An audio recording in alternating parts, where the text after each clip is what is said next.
And Arnie Sherman. You're listening to What Do You Know on Newstalk KGVO, AM 1290 and 98.3 FM.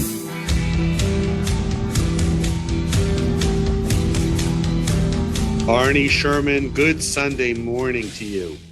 Well, good Sunday morning to you, Scott. I'm very excited. I've been kind of depressed in the midst of all this cold weather and never seeing green grass, around Missoula. But you have a guest today that I'm really looking forward to meeting because you know him and sharing conversation with. So tell our listeners a little bit about Marty. Well, our guest is Marty Olinick, and Marty is an old colleague of mine from my days at RCA and BMG in the 90s and the 2000s, and he was the head of licensing out of the Los Angeles office and just has such amazing stories and a great story himself. And I think he'll just be a wonderful guest for us. We're going to dig deep into the history of music.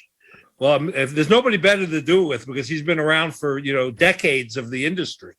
He sure has. And he's writing a book about success. And he's got a number of folks that he's talking to that have given him quotes for that book. And he's just always working. At 78 years old, he does not stop. That's fantastic. I'm really looking forward to it. Me too, Arnie. Back after this with our guest, Marty Olinick. Arnie, we are back with my old friend and former colleague, the head of licensing at BMG and RCA Records, Marty Olinick. How long have you known Marty? Over almost 30 years, if you talk about when we first started working together in the 90s. Wow, that's a lifetime friendship. Marty, welcome to the show. Thanks a million. I really appreciate being here. So I want to know how you escaped New York. I know you went to law school at NYU and you got a business degree from the Stern School and you spent a lot of time there.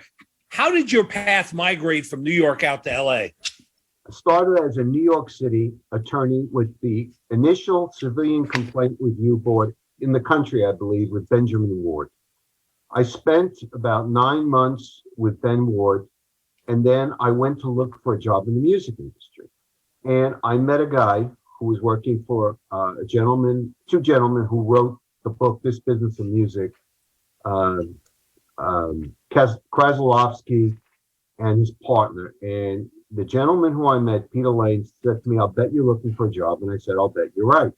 About 9 months later, 10 months later, he calls me and tells me there is a job at Roulette Records, working for the infamous Morris Levy. I interviewed, got the job, spent 9 months there, got a trip to Cannes, to the music festival, saw Billy Joel perform live in the Palais, Your Song, which was my favorite song in that particular time period. Came back, wound up, the same gentleman, Peter Lane, calls me and said, there's a job at RCA Records in New York. I interviewed for the job, get the job, and Dick was just an amazing human being. And so I was working at Roulette, left Roulette, and then out of the blue, Peter Lane, same guy, gives me a call and says, there's a job at RCA. So I go to work at RCA, meet some amazing people in New York, spend about 6 years from 71 to 77 there. And then one day my boss tapped me on the shoulder. He said to me, guess what? Ken Glancy is the president of RCA, and I want you to go to Los Angeles because we're firing the head of business affairs and you're the new head. And I looked at him and said, over my dead body, I'm a New Yorker and I'm not going. He said, oh, I think you're going. So they actually. And you were married at the time? You had kids? I had just been married in 1973 to my wife, and my boss said to me, you have to go. So my wife was more adventurous than I was, and she said, what do we have to lose? We'll just do it. So they wind up sending me out here, 7 weeks in the Century Plaza Hotel, full everything, laundry, dinners, everything imaginable for 7 weeks on the company. I finally get sorted out, and I'm business affairs at this point. And as I'm working for them and doing some amazing deals at the same time, I started out doing Redbone with John Mason and John Frankenheimer, who beat me to a pulp in the deal. I mean, they were relentless. That was my first deal out here. And from there, I just kept doing deals. And who you were doing deals with film studios, producers? No, I was just doing artist deals. Just artist deals. Artist deals straight. And then in 1986, they moved the business affairs function back to New York because they're actually putting it all together in one spot. So they say to me, look, you can handle licensing if you want to. And at that point, it was like, I don't know, $600,000 business. So I got myself really involved in doing licensing deals for film, television commercials. And I started to develop a routine of dealing with the studios, dealing with the music supervisors. And at that point, I started building the business from ultimately $600,000 to, in the middle of that period, I started reading scripts. They asked me to start reading scripts to find soundtracks, because soundtracks were really starting to come into their own and they were selling millions of copies. So I wound up reading a script for a film called Reality Bites. Now, at the time, the president of the company was Joe Galante, who'd come up from Nashville, and his second in command was Randy Goodman, and they were struggling. So I found the script, and the funny story is, as I recall it, I asked Ron Fair, who was our A&R guy, to read the script and see what he thought, because I had read it and I thought it was terrific. It starred Ben Stiller. Yep. And so I sent Ron Fair home with homework, and I said, don't come back tomorrow unless you read the script. Came back the next day, and he said, the script is amazing.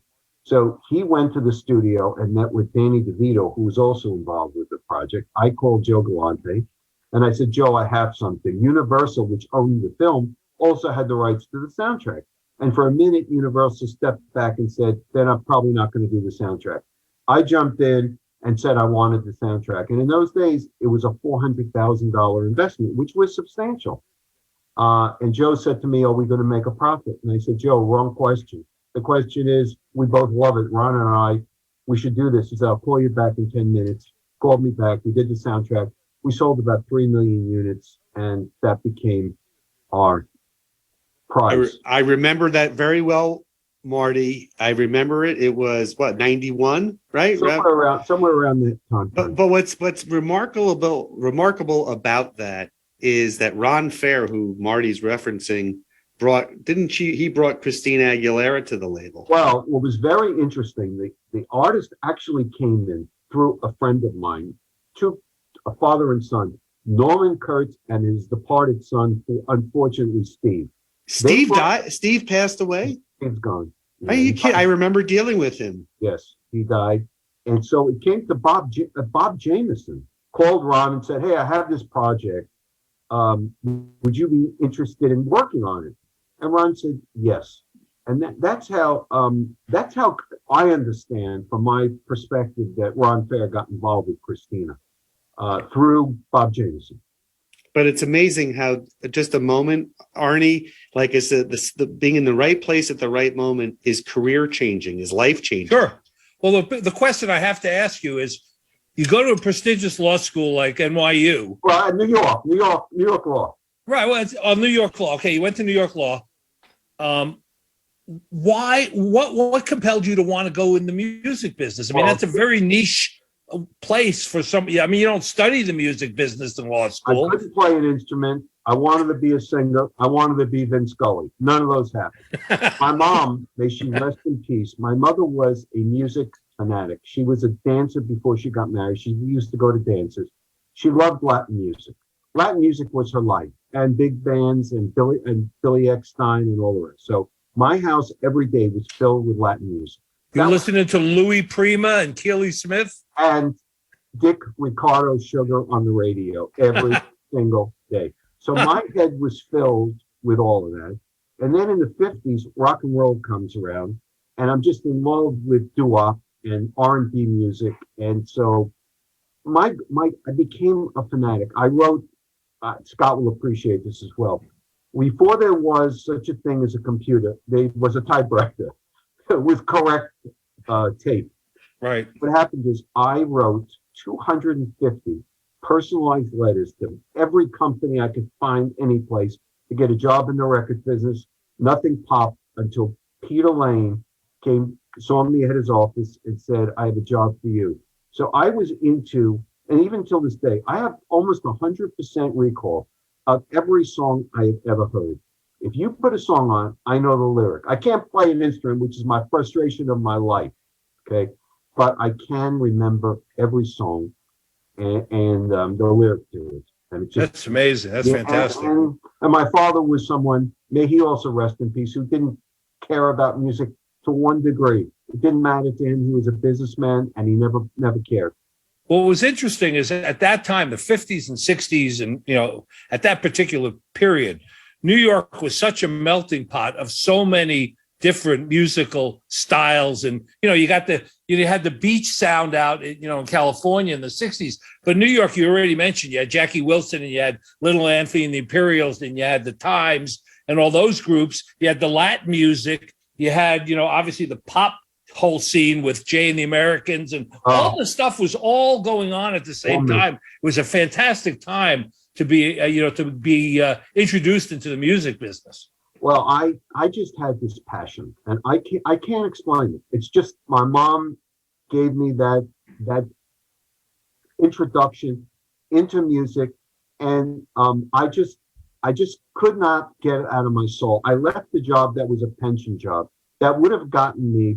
Ben Ward went on to be the commissioner of police in New York City. He said to me, Marty, why are you leaving? We need you. We want you to work here. And I had a job where Friday afternoons you go home early. Yeah. I had a police ID. It was unbelievable. And I left. So how do you feel? You remember every song you ever heard, but how do you feel if you turn on Sirius and you hear Cousin Brucey Morrow still performing and being a DJ 50, 60 years later? It's unbelievable. Well, actually. I actually have contacted Cousin Brucey, and he's been kind enough to give me a quote I'll mention later on the book I'm working on. But Cousin Brucey and Alan Freed's son, Lance Freed, are two people who I've maintained a relationship. And also, I must say, there's a gentleman on Sirius who is the best, Cool Bobby B, who's also on Sirius. And he has also been wonderfully acceptable of giving me a quote. And his story, which I won't go, his story is great because he started out people telling him he couldn't do X, Y, and Z. And he became a very, very successful businessman besides a DJ. So you spent a lot of your career involved in not only doing deals, but also you've done a lot in the dispute resolution area of the entertainment industry. Correct. So let's fast forward for a minute. We're going to jump around in time. Well, what's interesting is a music platform has migrated into having talk shows. And they're paying Joe Rogan reportedly $100 million to be controversial. And Joe Rogan isn't a scientist or even a well-educated guy. He's there to create tumult, and so how do you, I'm trying to understand as, if you're representing Spotify, given what you've just said about being truthful, you've hired somebody that's designed to create controversy. Well, what they've done, they stepped in yesterday and they made him issue a statement. Right. And so I'm hoping, and it's not only Joe Rogan, it's every major media outlet wants you to be controversial. They want controversy for you so that you'll come back. And so I'm not sure that this is all stuff that really is in the public interest, but there's nothing we could do about it. The internet, all these cable stations, they all want you to be upset and come back for more. I think it's important. I was going to say, I think it's interesting that Neil Young could say he wants his songs removed from Spotify, but this well, Marty, not every artist has that luxury of being able to say to a distribution platform, you can't use my stuff, right? Because of the deals that they have with their labels and their publishers. Right. There was a great article today in the LA Times, an opinion piece, where the guy who was writing the article said, when you deal with podcasts, it's a situation where if you're going to use music, it's a one-time perpetual license. So you can't stop this stuff. On podcasts. Now, Neil Young can step up, but unless a major artist like a Taylor Swift steps up, this issue is over. Nothing's going to happen. They're not going to take them off. They're not going to lose $100 million. Right. They're going to continue to do as all media does, and as every company does. they do what's in their own best interest to keep profits rolling. And if I was in that position, would I do the same thing? Probably, but I would want some sort of disclaimer saying what's false. I mean, I think if you deal in falsity, you're misleading the public, and again, that's something that I find problematical. Marty, question for you though. You were also around, as was I, in the record industry when, and this is different, when the PMRC asked labels to put a warning sticker, right? Or to pull certain artists because of controversial subject matter. Correct. The difference was that it was free, that subject matter was art. It was to be interpreted how people wanted to interpret it. Correct? Correct. Versus well, it's the same thing that's happening now with Mouse and trying to ban books in libraries again. Correct. Look, it's when the PRMC did what they did, they were concerned about, I think, more about language and about certain aspects of recordings, and they lost eventually.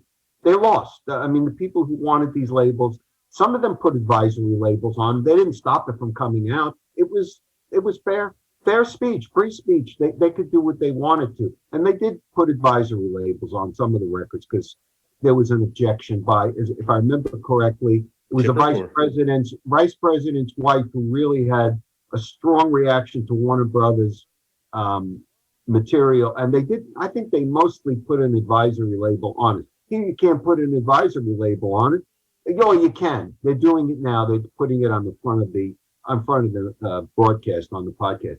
But if people want to listen to it, I don't think there's any way you're going to prevent it except to say this material this is not factual material. This is somebody's opinion, and we believe it's wrong. Right. What else can you do? Yeah, it's very complicated. Let's get back to your career. You've been doing this for a long time. What's different now than when you first showed up in Los Angeles and started getting involved in these deals? How has the industry evolved and changed? And what are you doing now compared to what you were doing then? Okay, so Amazon basically not only changed the book industry, but it also, as we all know, changed the record industry. So today, there's almost no distribution of physical goods. You could walk into a record store in the 90s, even close to 2000, and you could find all these records you would buy records based on what you would find. You wouldn't go in to specifically buy a particular record maybe, but you'd find 4 or 5 other records that you thought were interesting and you buy them. Today, there is no such animal. Today, the only physical goods that I can see that are being manufactured are LPs, which is an unbelievable throwback because LPs have been dead for years. So there is no, if you want to buy something, you're winding up on one of these Amazon-like outlets. So you're not seeing what's going on as far as being physically able to do it. So you're listening to stuff on some of the radio outlets through Sirius, or you're looking at stuff on Amazon, but you're not feeling anything. You're getting your information from a totally different source. Is it wrong or right? I don't know. When they stopped making LPs and CDs and all the rest, the artists were in a turmoil because they had to go back to touring. And touring, when I started, was the lifeblood of the industry because they didn't rely on physical distribution of product. Even though there was physical, they relied on concerts. Today, they're back to concerts because they make a lot of money from concerts, and streaming is the lifeblood of the record industry right now because the money that comes in from streaming is actually starting to increase to a level that it's higher than it was when we had physical distribution of product. So it's a different world. But the world you come from, of the licensing of the music and finding other outlets for the music, other media outlets, film, TV, video games, that continues to be a surging kind of category of exploitation, and has been. And you really were one of the forebearers, the forefathers of that. That's correct. What's happening today, I've spoken to my friends in the industry. What's really happened today is licensing. I still remember the days when I hit $12 million in sales in 2002. I had a record year. That went to the bottom line of our company. That was more profit, I think, than they've seen in years. Today, it has become even bigger and bigger. There are so many outlets that need music. The commercials use music extensively. You find music in every single cable show. Almost, you find it in almost in every single film. So licensing is a huge, huge part. And how do you determine the rate of what you would charge a music supervisor who's doing the music for Euphoria on HBO, or if it's a new artist versus an established artist? Well, the way we did it, and the way I think it's done today, is if you need to get an artist exposed, you would make a deal that would be less than the current going rate. The rates vary all over the place. I mean, if you're placing a major artist like Taylor Swift, I mean, there's no top to what you can ask for. I mean, you basically have two components. Let me explain this. There's two components to a license. You need the record company, which owns the physical performance embodied in it. So it's Taylor Swift singing, but you also need the person who wrote the song. That might be Taylor Swift, that may not be. So a lot of times people get involved in favored nations. So whoever comes first, let's assume they go to the publisher first, and the publisher says, for this use in a film, I want $150,000. Well, the record company is going to come back and say, and they're going to probably say, we want to favored nations with the record company, which means that you cannot pay the record company more than you paid us. And if you do, you're going to wind up paying us the same amount. So there is a quid pro quo there where the two sides will probably at least match each other. So if you're low on one end, let's say the record company quoted 100 and the publishing company quoted 150,000, then what's going to happen is invariably the publishing company higher number is going to come back and the record company is going to get that number. It's what the market will bear. It depends on the notoriety of the artist and also what the skill is of the person negotiating and what the publishing and record companies come up with in their own calculation. And how does the performer stand in all of this? The person who's recorded all of this. This is very interesting. Generally, the publishing piece that the writer gets is divided up between the publisher, who could be the artist as well. It gets complicated, but the publisher could be a third-party publisher who signed the composer, okay? Or it could be the artist. But the way it's divided is 50-50 on the publishing side. So if a dollar comes in, 50% would go to the publisher, 50% would go to the writer, but that could be changed because if the writer is a significant writer, what happens is they either get more of that split or they do what they call an administration deal. They say to the publisher, hey, I'm not giving you 50%. I'm giving you what we call an administration fee, which is 10 or 15% of a dollar. And rather than you getting 50 cents, you get less than that. Now, on the record side, what's happened is in the past, a lot of times the artist would wind up having the split, and usually it's been 50-50. So whatever comes in on that, let's say it's 100,000, if 50 comes in and 50 goes to the record label, 50 to the artist. And what the record companies in the past had done up until the 90s was they would take that 50,000 and use it to recoup the account, which included advances and recording costs. But the artist got smart at one point and said, no, this has to be separate. So my 50,000 comes into my pocket as soon as you get it. So it's changed, but it's still sort of a split.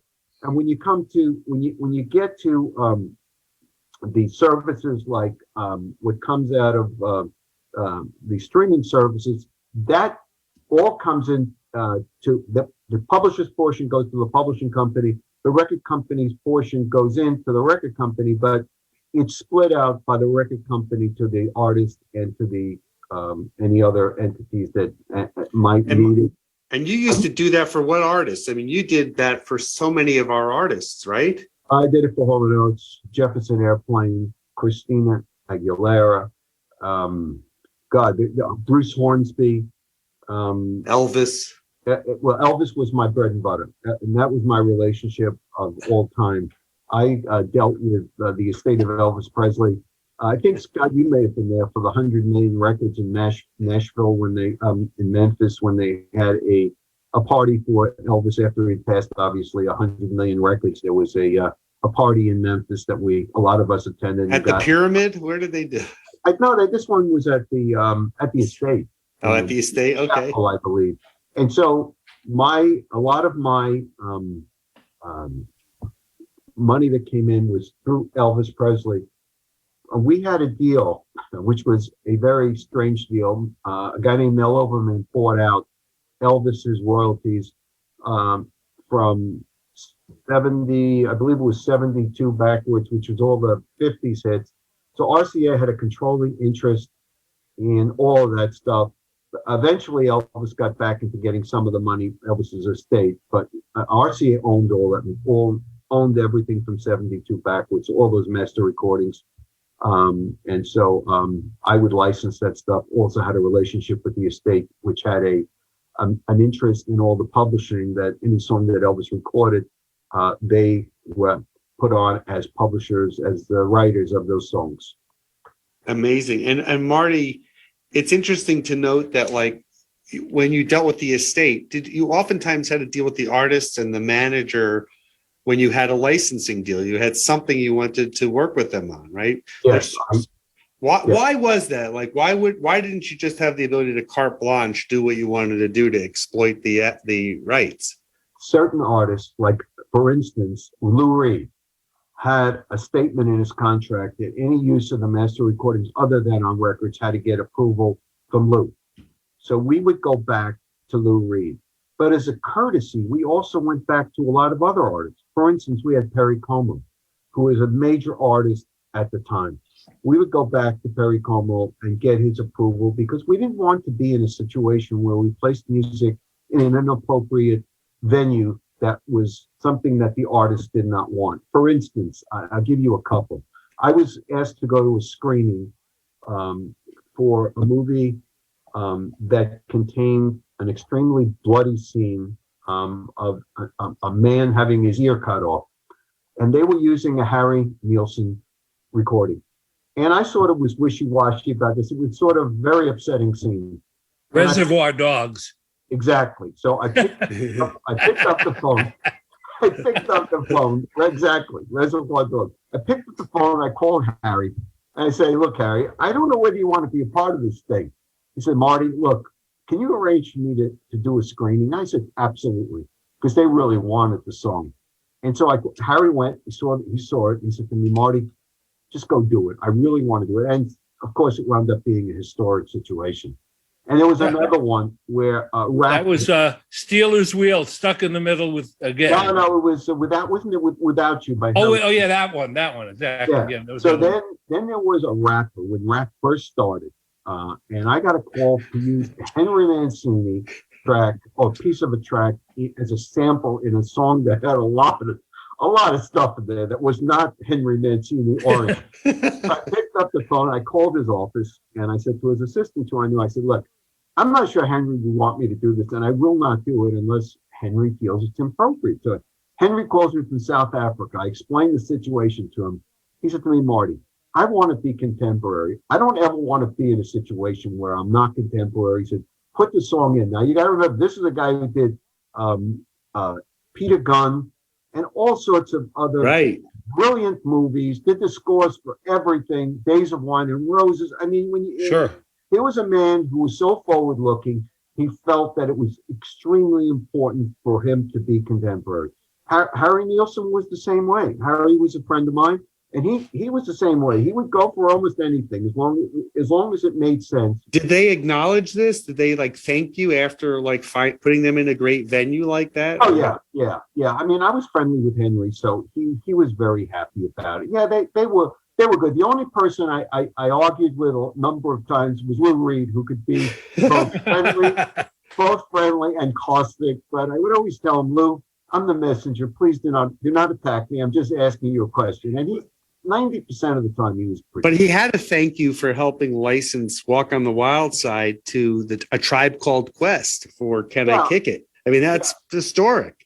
Yeah, he was really, he was a good soul. He just got himself excited at times. But I had a relationship with, I would say, 99.9% of the artists that I dealt with. were terrifically helpful. The Hall & Oates, for instance, I knew Tommy Mottola in the day when he was, before he became the head of Columbia Records, he was the manager of Hall & Oates. And if I really wanted to do something, I mean, most of the time I got a yes. That's when we got to the numbers we got at regarding licensing. And that people just, they enjoyed it. I remember Chris Montan, who was the head of Disney, who did all these famous Disney soundtracks. He came to me one day and he said, Marty, I need someone to sing this song from Mulan. So I listened to the song and I said, you know, I got the right person for you. It's a girl named Robin. We had the sweetest single. We had a success with her. And so I sent the song to Robin. She comes back and says to me, I'm not interested. I don't want to do it. Okay. I went to Christina Aguilera and Ron Fair, and the rest is history. That was her first main song that was a huge hit. Okay. Yeah. So, yeah. And then people would call me. Like when 90210 was going on, I had a friend, Ken Miller, who worked there. He called me. He needed a song for a spot. I had a group called Lit, which was a group out of Nevada, and they were sort of a rock group. And so I had a song of theirs, and I said to Ken, this is a song you should use. He said to me, is this going to be a hit? I said, Ken, take it from me. I think it's going to be a hit. He put it in an episode of 90210. The song blew up. We sold 1 million albums. And then the guys wound up in the video of the artist, of the star of the show.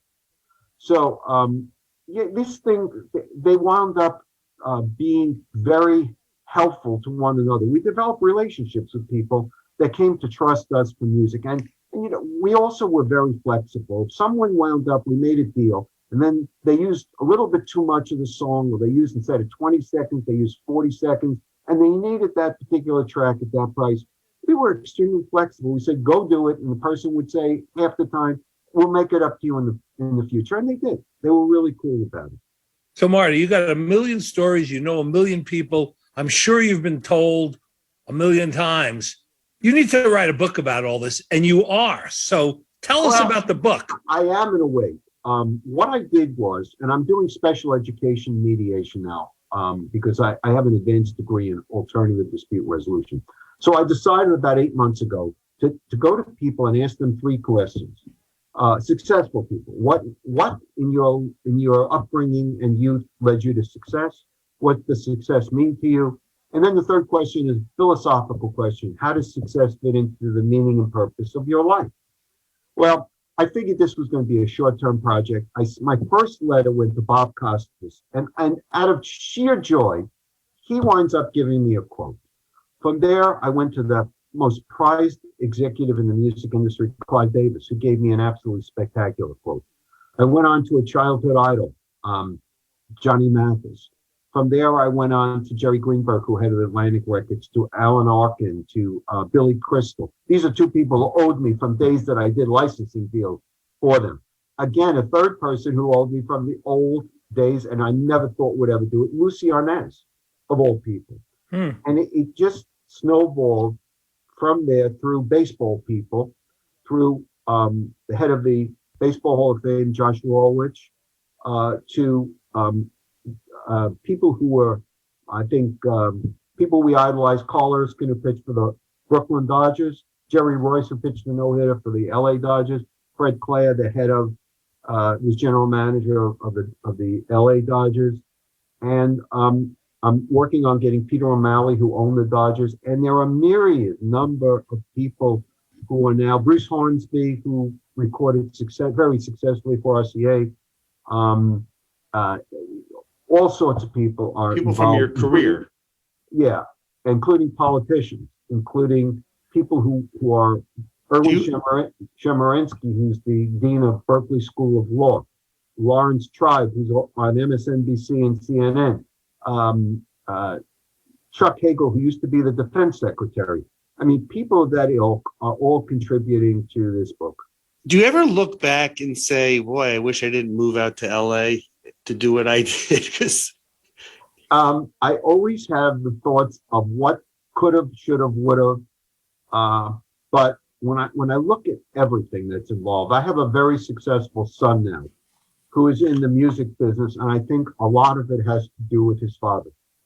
And so, of course. and my other son is also very successful due to Strauss-Zelnick. I blame Strauss for a lot of it. Very successful. So, yeah, I look at it. I was a Brooklyn, Queens, New York guy who loved living in New York. And so living in California, I've been here a long time. Will I ever get used to not being in New York? It's never taken the New York out of me. Let me put it that way. Well, that's the truth. Arnie's going to ask you a question. What's the best Jewish deli in Los Angeles? There's no question which one it is. There is none. Arts, but it's not really a true Jewish deli. No, it's not. But Langer's has good pastrami. Yes, but I wouldn't consider that a Jewish deli. There are a bunch of them. Brent's is the best deli in the valley. Yeah. But yeah, I mean, it's look, when I came out here, there was no such thing in the day as Dannon yogurt. There was no Hellman's mayonnaise. There's another name. We look in the supermarket for various brands we were so used to, couldn't find them. Now, of course, there are a lot more. But sure, I really enjoyed my initial period here. Now it's become more of a metropolis, and it's changed a lot. But I still, look, I do like it. What can I say? He's been there for almost 50 years. Yeah, I do, but I do have my connection to New York with my son. And not only your son, but it's where your early formative years were fermented in the city of New York. It's hard to forget that. Plus, you were lucky that your team from New York migrated to L.A. So I was a Met fan. I got to tell you, I became a Met fan, and when I used to go to the Dodger games out here, I used to not pay attention because I really was upset with them. And then something sparked, and I started collecting baseball cards. I started getting them signed through the mail, and I put a collage together of the Brooklyn Dodgers that is unbelievably great. And so I still have in my heart the Brooklyn Dodgers, even though I love the LA Dodgers, and I'm all for all New York sports, Yankees, Mets. I do like it a lot. I have a lot of friends who are big fans. Well, it's hard. I mean, we've talked about this before. The teams that were the teams in your childhood are hard to eject, no matter where you move and where you live. It's still when it's connected emotionally, to your central nervous system almost. So there's one other story I'd like to tell you about the music. Sure. That I think is great. I don't know whether you guys know a guy named. Well, you know the Charles Manson story, correct? Yes. Okay. Vincent Bugliosi was the prosecutor of that case. Right. I had read all of Vincent Bugliosi's books. I get a call one day. I have a clear blue sky, and my assistant comes in and says to me, "Vincent Bugliosi's on the phone." And I said, "It's got to be one of my friends, pulling a joke on me, whatever." So I get on the phone and I said, "Are you the Vincent Bugliosi who wrote all the books?" He says, "Yes, but that's not important, Marty." He said, "I've got a bone to pick with you." And I said, "Wait a second, you've won 150 cases and never lost the prosecution. You have a bone to pick with me at RCA?" He said, "Yes. The people in New York told me you're holding up 2 tracks that I need for my Bolero album, which I'm releasing on EMI Records. It's a Bolero album of the Century Bolero, songs." I said, "Vincent, I don't know what you're talking about." He said to me, "I'll tell you what, Marty. If you can get me those 2 songs," and I believe they were by John Gary and John Davidson, "you and I will become friends for life." And sure enough, I got him the 2 songs. He put the album out on EMI. Of course, it sold no records.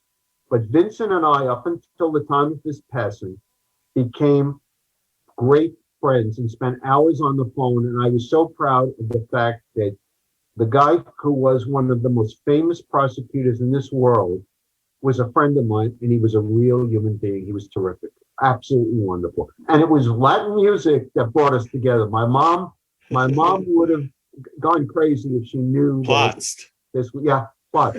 known that happened. And when I worked at Roulette, we had 2 labels, Chico and Alegre. We had Tito Puente, Joe Cuba, Rodriguez. When my mother found out about that, these were her idols in life. And so it was an unbelievable, when I mentioned those names to her and she heard me say it, she couldn't believe it. Marty, you mentioned your 2 sons. Where are they both working? Well, my oldest son works for a private equity firm that's headquartered in London, and he heads the North American operation. And my younger one is in the music business, lives out here in Los Angeles, about 10 minutes from us. So we are looking, yeah. I was going to say, behind every great man and children is a wonderful wife who we met before the Zoom started. And she's been your wife since 1973. That's correct. Brilliant woman who started out when I was in New York. I met this absolutely vivacious, gorgeous woman.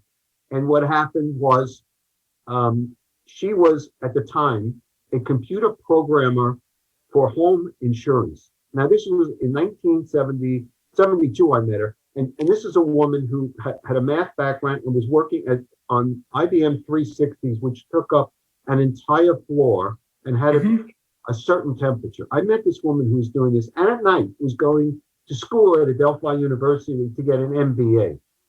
And then we came out here, and she became a CPA.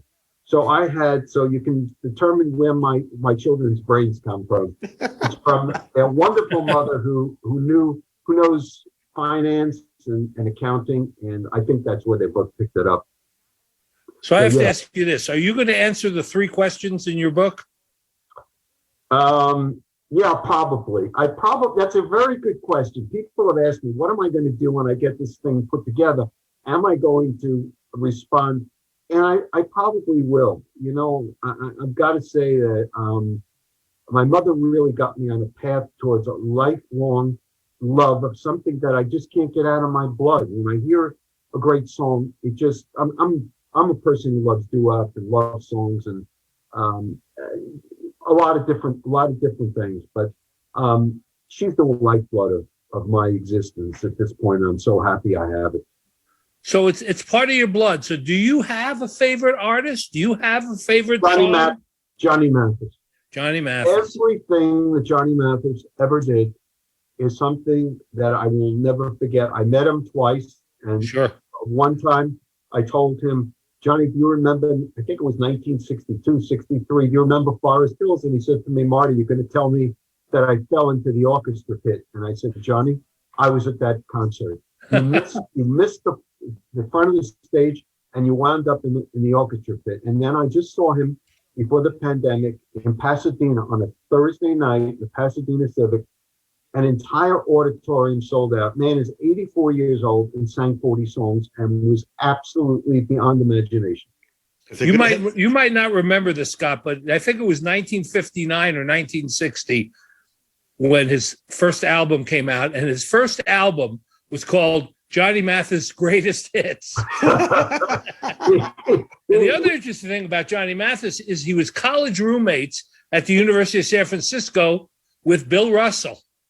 I did not know that. And he was an NCAA high jumping champion. Yes, that I did know. And he was supposed to go, I think it was to the Olympics or record, and he chose to record. Right, he was supposed to go to the 60 Olympics, I believe. Yes, he is amazing. He had a longer career. Performer. He had a longer career. Let's take a quick break. Our guest is Marty Olinick, founding father of music licensing, old colleague of mine from RCA and BMG days. We'll be right back after this with final words with Marty. All right, Arnie, we are back with our guest, Marty Olinick. So, Marty, if people want to get in line for your book, when do you think it's going to be ready to be published, and when is it going to be out there, or how do they get a hold of you if they have some questions or comments, or if they're, friends of artists listening who want their artist friends to be quoted in the book? How does that all congeal? What do they need to do? Okay, my best contact is, you'll love it, Queensboy1961 at gmail.com. Queensboy1961 at gmail.com. I have room for any artist it could be any industry where there is a successful person of some notoriety, because this book is going to be for the youth of the next generation as far as success is involved. And I am donating a portion of the net proceeds of this book, because I'm a special ed mediator, to Autism Speaks. So if you want to join, anybody wants to join, you will be in a company of amazing people who have done great things, including Toby Emmerich, the president of Warner Brothers Pictures. Right. A guy named I'm trying to remember his first name, but it's Levine. He is the CEO of Showtime. He is in this book. So if you want to really get involved in something that's, I hope, will be spectacular, just get in touch with me, queensboy1961@gmail.com. Sounds like a fantastic project and a fantastic book and a fantastic way to, reach the pinnacle of your career. Well, I hope so. I have great feelings for this project, and I'm hoping it'll come through. It is not a money making. I'm not interested in money making, except to the extent to donate a portion of the proceeds to Autism Speaks or a charity such as that. It's really a labor of love, and it's something that came to me while I was had some downtime, and I just thought it'd be spectacular. It's been great, Marty. It's been so great to catch up with you, having not seen you for almost 20 years and seeing you, it's like picking up from where we left off. I just have such good, fond memories of working with you and being in your presence. So what a treat. Same back to you. And Arnie is a true New Yorker. And I love talking to him. And when we get off, I'm going to show you what we discussed. Fantastic. I'm looking forward to it. I'll see you next week, Arnie. Thanks again, Marty. Take care, Marty. All right. Thank you for listening to What Do You Know? I can't wait for the next show, Scott. I'm excited too, Arnie. If you'd like to suggest a guest, send me an email at scottrichmond@townsquaremedia.com. We'll see you next week. And thanks for listening to Newstalk KGVO,